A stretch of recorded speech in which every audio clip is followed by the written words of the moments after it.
Yes, iyi ni yawe TV nk'ibisanzwe. Uyu ni Emi Rwanda, ndagushishikariza gukora subscribe kugira ngo ubone amakuru menshi agezweho y'abastari batandukanye, abaririmba injyana zarizo zose. Cyane cyane twiyemeje kuzamura impano nyarwanda. Uyu munsi rero twatembereye igihugu turi Kimisagara, twagiye gushaka umuhanzi ukizamuka Silvizo, usubiramo indirimbo z'abandi bahanzi. Silvizo bite? Umeze neza cyane Emi. Umeze ute? Meze bon. Uratangaza iki? Ibintu bishyashya nyine nawe urabibona. Nawe watangira utwibwira nk'umuhanzi. Ya ni umuhungu wanyu Silvizo, ukora cover indirimbo z'amakava mu Rwanda. Ya numva rije. Ya watangira ushira akantu. Ibirayi nibirashya bebe turarye bijumba, ubunda kugurira isombe n'imineke ya kamaramaseni, kwa kazungu barya nabi abababi ya uzitabi, hagenda nyunguti bibombo Kimironko Nyamirambo. Yes, mwamwumvishiye ni Silvizo niwe twasuye uyu munsi, niyo mpamvu twabwiye ko tuzabazengurutse igihugu ku bahanzi ari we wese uwo mushaka, uwo mwadutumye. Uyu munsi mwadutumye Silvizo, uyu munsi turi kumwe. Silvizo, natangira nkubaza iki kibazo, umuziki wawe utangiye ryari? Umuziki utangiye 2018. Ufite indirimbo zingahe ubu ngubu? Ngo maze kugira indirimbo 7. Indirimbo yawe waba waranditse ku giti cyawe atari indirimbo z'abandi usubiyemo ni zingahe? Indirimbo zose nakoze nariziyandikiye, nta nimwe nigeze nkora ari y'abandi. Zose narazanditse, ahubwo vuga ngo ntakoze cover zitari cover muri stream z'abandi. Bo irahari imwe yitwa Kanote, ahubwo bayirebe kuri YouTube. Yitwa Kanote, niyo ndirimbo yanjye nakoze ya mbere. Ntago yo yari cover, yari indirimbo yanjye nanditse na stream. Apana ntago yari cover, ariko nizi ngizi nazo nubwo ari cover stream, ariko n'ubunini indirimbo zanjye nandika anyuza muri melody zabo. Iyo ngiyo wayituririmbira twumva. Bakobwa b'i Kigali munyite tonto, bakobwa b'i Kigali munyite tonto, inote nyinshi zibi wanje inote nyinshi zibi wanje nyita Kanoti ninjye kadorari niba ushaka Bugatti cyangwa ushaka Ferrari ndaguhapfa kubovoka Kigali ninjye nka vida kontwari. Yes, kuki iyo ndirimbo wayise ngo bakwite tonto? Ya no kuvuga ngo tonto bundi no umuntu abantu benshi, no kuvuga ngo umuntu wisanzuye akenshi niyo waba utamuzi, ariko mwisanzuye kumwita tonto ntago ari ibintu birenze. Nabwiye ati abakobwa bose b'i Kigali banyisanzure nyine banyite tonto. Kuki utashyizemo abahungu ngo bakwite tonto? Abahungu nabo muri no minsi ni kubakora indirimbo yabo bagomba kunyita anko, ntago ari tonto.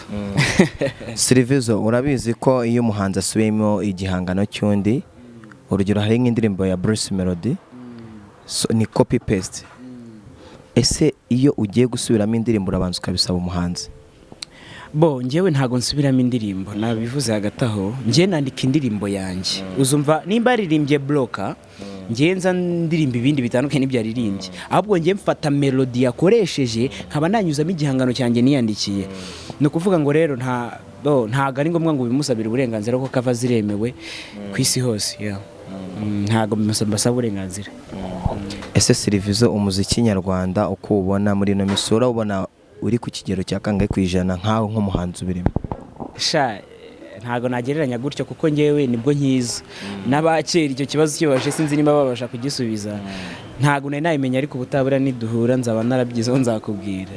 Ese nkaho nk'umuhanzi ngira ngo ufite inzozi zawe, ese umuziki wawe wumva inzozi zawo ari izihe? Bo inzozi z'umuziki wanjye nuko ugomba kuba utandukanye n'abandi bahanzi bose bakoze, cyane ko munabibona ngiye nkora indirimbo wa zirifani zigomba kumva kwishima, nta wundi muntu ugeze uzikora. Ngomba nyine intego mfite then no gukora umuziki, pana bimwe bakora umuziki ukaguma ahantu hamwe, nshaka nkora umuziki ugera ahantu kure cyane. Uyu ni Silvizo turi kumwe. Silvizo, gira kandi kantu dushiriraho. Hajya tarya benzi harya kabenzi, hajya tarya benzi asebye idini, Masera aratwite umwana, Masera aratwite indaro. Ya Silvizo, hari umugabo umuba muri kumwe ufite gitari, uriya mugabo ni tonto wawe ninde wawe? uriya yitwa Ndayicariye. Akina ibintu bijyanye n'amafilme, sinema, ibintu bijyanye n'amakomedi. Namusanze akina muri ibyo bintu, ndavuga nti okay, nimba ibintu asanzwe abikora kandi afite abantu benshi bamukurikirana, nanjye ndamutse mushyize muri izi ndirimbo zanjye, cyane yuko nkora indirimbo ziri funny, byaba ari fresh nyine niko mukoresha muri buriya buryo. Ese nkawe nk'umuhanzi ubu muri umuhanzi nyarwanda wumva wakorana collab nawe ninde? Abahanzi bose nzi twakorana, abo nzi bose, buri muhanzi wese ukora indirimbo ikabibasha kongera ikajyana ahandi hose wese twakorana. Cyane cyane nta uvuga ngo uyu nguyu kuri wowe ni nka Lolomodo ku buryo mwakorana indirimbo? Sha buriya umuhanzi wese ukora indirimbo ikaba yagera kure, kuko buriya kugira indirimbo igere mu bantu bayikunde biravuna. Wese aba yavunitse kandi aba yakoresheje imbaraga nyinshi cyane, wese twakorana uko abashoboye, kereka uwo nazi utabaho niwe tutakorana, ariko abonzi bose twakorana. Ubwo urasaba abanyarwanda basaba abahanzi ko mwakorana indirimbo? Oya, ntago mbasaba, wowe warumbaje ngo twakorana, ntago mvuye ko mbasaba. Ubu ngubu nagakorabo, ntago ndi gutegura korabo, ariko nyine abo twakorana ni bose, ntago ariko mvuze ngo ndasabye. Ako wasaba? Sinzi to. Gute utazi? Nyine abo bahanzi bose yes, bibaye ngombwa twayikora. Bivuze ko wowe, ese wowe icyo ndi kukubaza, wabasaba cyangwa bo bagusaba mugakorana collab? Twakora ubwumvikane, twese tukuzuzanya tugakora indirimbo. Ariko hari uwashotora undi? Washotora, erega buri muntu wese abashaka gutera imbere. Nukuvuga ngo nguwo mbimubwiye nuko nzi ko nyine ubundi ntago yakemera ko tuyikorana, nawe tumvishe ko harimo inyungu. Nukuvuga ngo twese twumvisha inyungu ku ruhande rwacu, twese twayikora. Ese kuki ukora ibindi bihangano byose, kuki tutarumva cover ya hip hop?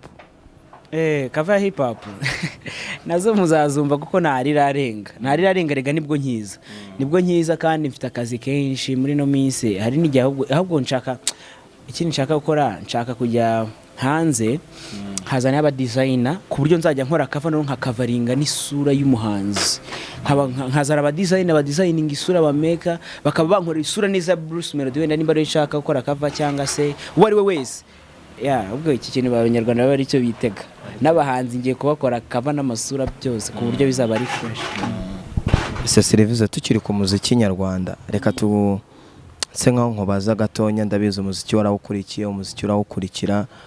Ese ku kintu kijyanye n'umuziki wa hip hop mu Rwanda iri gusubira inyuma, no muziki ubona ko abanyarwanda se bari kwirengagiza, wowe urabivuga iki? Ngiye kubera ko nakora hip hop rero waba undenganyije, gusa ngiye buriya nkunda n'injyana za hip hop, ariko ngiye ntago mbona kusubira inyuma, kubera ko ejo ngiye nabona abahanzi baza ari bashyashya. Nk'ubu ngubu habanje mu Kadafu, haza abo barasine, buhagezeho babushari, hari n'abandi ubu bari kuza. Ngiye rero ntago numva ko hip hop isubira inyuma, kuko nimba umuntu akreye ikintu akakizana kigafata, nta kuntu numva ko ntago injyana iba yagiye irahari. Uvuze abahanzi bazamuka, hari abahanzi ba hip hop katuvuge nka ba P-Fla, ba Green P, ba Paxson, abo bahanzi mwebwe ntago mubakumbuye nk'abandi bahanzi bagenzi banyu? Erega kubera ko mu Rwanda bundi twatangiye gutera imbere, dusigaye tugendana n'ibintu bigezweho byihuta. Uriya bariya n'abahanzi nyine bo mu gihe cyashize, twarabakunze, ibihangano byabo twarabyumvishe ni byiza, ariko hazamutse andi maraso mashya. Urumva rero ko twakwiyumvamo abahanzi bashyashya, ntago ariko twakwiyumvamo babandi twumvisha, ahubwo dufite inyota yo kumva abahanzi bari kuza icyo batuzaniye. Ubu se kuvuze ngo abahanzi bashyashya, nawe uri umuhanzi mushyashya mu muziki nyarwanda, ubu uramutse wumvishije ngo haje undi muntu noneho ukora kava kuri wowe ukibagirana, umufana wawe yavuga ngo turashaka abandi bahanzi bashyashya? Yaje akora ibintu birenze ibyo nkora, usibye ko ntawe uzaza. Nge bamvaho bakamujyaho, ariko nge mbonye aje nabyishimira ko ni nge maîtresse wabo bose, ni nge baba bafatiye icyitegererezo. Icyo gihe nashaka indi kata ko ni nge wayizanye, nashaka indi njyamo nkakomezanya n'abantu banjye bakanje, noneho nkabagarura mu yindi kata nshyashya. Hari indirimbo wasohoye ku munsi w'ejo ivuga ngo guma guma yishe umuziki, ibyo uvuga ni ukuri? Yego ni ukuri. Yishe umuziki gute? Ni ukuvuga ngo guma guma guma ukuntu yishe umuziki ubundi ngiye mfatira iyo ndeba umuziki mfatira ku bindi bihugu byo hanze ubundi nta muziki nta gihugu mu bindi bihugu ngendamo umuziki wabo ntago bafata abahanzi urabona mu Rwanda ntago turi benshi pe ntago abahanzi ari benshi nko mu bindi bihugu ase nimba company imwe izigafata abahanzi bose ikabatereka public abantu bose bakabareba ngo haraza gutoranya mwongo umuhanzi ngumwe ngatwarenga igihembo abandi bose nyine babaye nka hari zero ubwo babahanzi bacitse amazi rero nuko guma yishe umuziki yatesheje agaciro abahanzi wamaha akapela kuri iyo ndirimbo guma yatumye umuziki urangira hiti gusa nizabahanzi batahira byahebyo kajya ko nayitamara kabiri kora mwikofi ubahe maze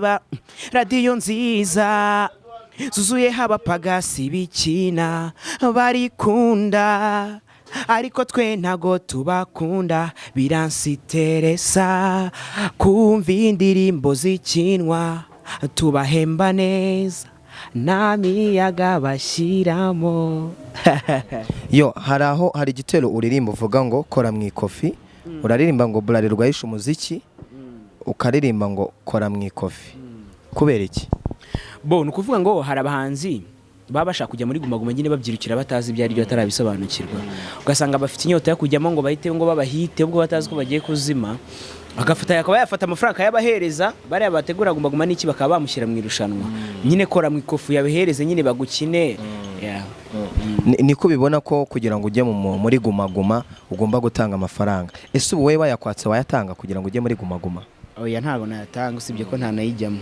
kubera icyo utayijyamo guma kereka ari yanjye njyenyine none se Silvizo dukomoze ku kintu kijyanye n'amaradiyo amaradiyo kugira ngo abantu bajye muri guma bajya ku ba DJs bakajya ku biki n'amaradiyo wowe amaradiyo cyangwa abayobozi b'amaradiyo ni iki wavuga nimba uvuga ko umuziki nyarwanda wicwa na guma kandi batorwa n'abashinzwe entertainment mu Rwanda ku maradiyo runaka we abo bantu bo ku maradiyo urabavuga iki ariko ndumva icyo kintu cyaguma twanakiva ko yarangiranye n'ibyayo ubundi turi no kuyiha hit reka tuyihorera ahubwo turebe ibindi bintu oya sobanurira abanyarwanda muri rusange bakunda umuziki wawe umuziki nyarwanda kandi ni wawe muri rusange uravuga ati ngiye guma sinayitabira sibyo shaka kugira ngo usobanure ese uragira inama ki abategura irushanwa rya guma n'aba banyamakuru bashinzwe entertainment batoranya abahanzi kugira ngo bajye muri guma nihe nama bagira inama nabagira bahagacira abahanzi bareke gufata kuko umuziki wo mu Rwanda rega buriya nimba abahanzi bo mu Rwanda bose bateye imbere n'igihugu kiba cyateye imbere kampani imwe izigasenya ibintu byose kaba yatuma igihugu cyacu gisubira inyuma ntago ari ibintu byanyabyo nabo bashyire muri logique kubera ko igihugu nigitera imbere n'izo kampani zizatera imbere bagerageze bakora igikorwa apana gufata abantu bagakora competition zira ziba ari competition ngo wa mbere wa kabiri wa kangahe kandi mu by'ukuri abahanzi bose baba baraho baba bashoboye kuko nta numwe ubutarakoze umuziki ngamenyekane buriya buryo bakora mu bwa competition babureka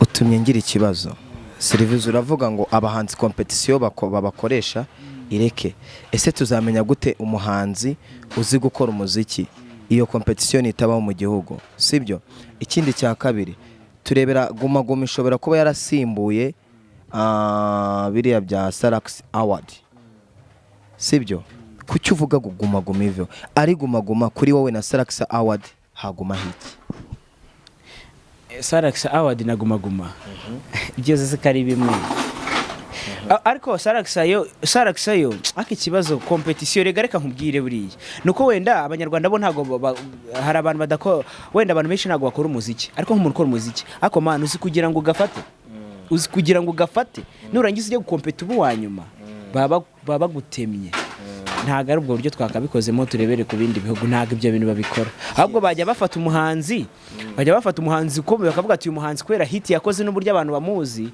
bakaba bagira ikintu bamugenera bakamuzana abaturage baza kureba uwo muhanzi sibyo ariko gukompeta umuhanzi mukamuta mufu akahita bazero ntago ari fresh Silvizo reka tuve kuri icyo kijyanye na guma reka tugaruke ku cyari guma cyahabaye iwacu muzika ese iwacu muzika yo ni igiki ubona yamariye abahanzi nyarwanda yabamariye wenda ikintu yabamariye ndi kubona then yo wenda iri kubazamura kuko iri kubahuza n'abandi bahanzi bakomeye bo muri East Africa. Kiriya cyo ni igikorwa cyiza cya Atari, ahubwo bibashakire n'amakorabo n'abo basaba bose kugira ngo umuziki wacu utere imbere. Icyo kintu wenda nicyo kintu cyiza, ariko guma se bigeze muri tizana undi musane wo hanze.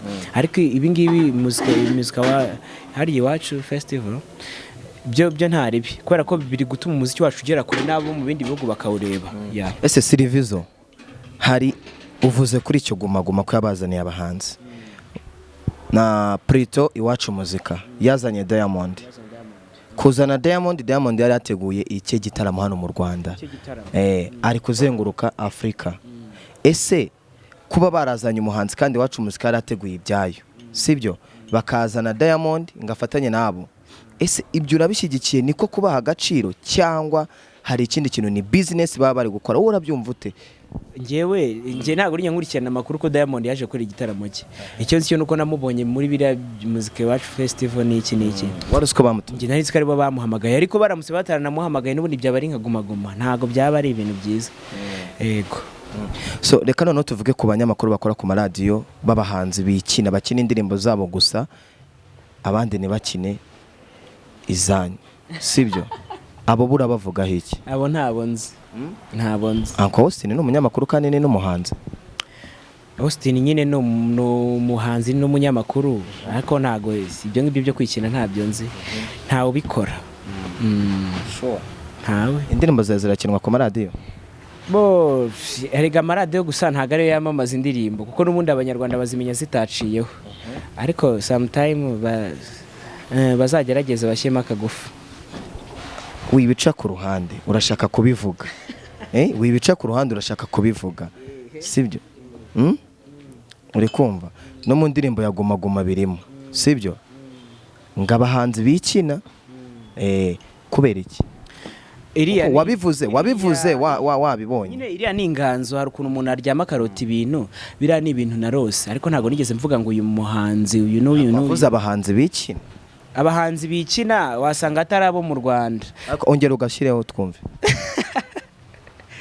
Navuga ngo radiyo nziza zuzuyeho abapagasi bikina barikunda, ariko twe ntago tubakunda. Biransiteresa kumva indirimbo zikinwa, tubahemba neza nta miyaga bashyiramo, baramaze. Ako kantu uvuga ngo abapagasi bikina ku maradiyo cyangwa amaradiyo y'abapagasi bikina, ako kantu kugira ngo bivuge nuko ari aho wabikwe, ntabwo wabyutse ngo birote nuko ari aho wabyumvishe. Izo radiyo zo hanze uri kumbwira nihe radiyo yo hanze wumva nka Silvizo? NTV ndayumva, N radio ngo nimba N radio y'Ubugande. Abasani b'Ubugande ni n'abanyamakuru barikina bya danje, nibo navugaga, ariko mu Rwanda ntago bihari. Ese ubaha kahe kantu uvuga murabahemba, mubahemba neza? Abo banyamakuru bo muri Uganda urabahemba? Iyo mvuze abahanzi ubundi ngiye ndi kurimba ntaga ningiye buri kwivuga, mba ni kuvugira abantu bose muri rusange, kuko nkubwiza ukuri ngiye singiye kubihisha. Wenda mu Rwanda ntago mbizi ko bibaho, ariko hanze udafite igiti ntago bagukina. Reka ubundi ibintu byose n'amafaranga mu muziki. Kugira indirimbo ikinwe kuri radio n'amafaranga, kuri televiziyo byose nyine n'amafaranga. Nta mafaranga ufite nyine nta hit uzabona. Ese wa mu rugero rwa radio imwe yo hanze warajyanye indirimbo yawe bakagusaba amafaranga? Hari yitwa BBC y'Ubugande. Ariko ibintu byose by'Ubugande byo man nta mafaranga, si na radio gusa. Bansaba amafaranga kugira bikine nyine, nanjye ndayabaha kugira ngo mbone agahiti. Sure. Ariko ntago ari mu Rwanda. Ni BBC. Silvizo, reka tujye mu buzima busanzwe, mu buzima bwa buri munsi. Ubundi Silvizo kuri we ni muntu ki? Silvizo ni umusore ukiri mutoya w'umunyeshuri uri kwiga umuziki, uri no kuwukora. Mfite mama na papa, mfite n'abavandimwe kavukire Nyamirambo, aho bita muri Karabaye. Ahubwo ndabasuhuza abantu baho, imwe mwatumye mbondiwe. Silvizo ni uwo nguwo, ni umuntu usabana n'abantu bose kandi umuntu ugira ubumuntu. Silvizo afite amashuri angahe? Buriya se ntago ari menshi, ariko mfite arahagije.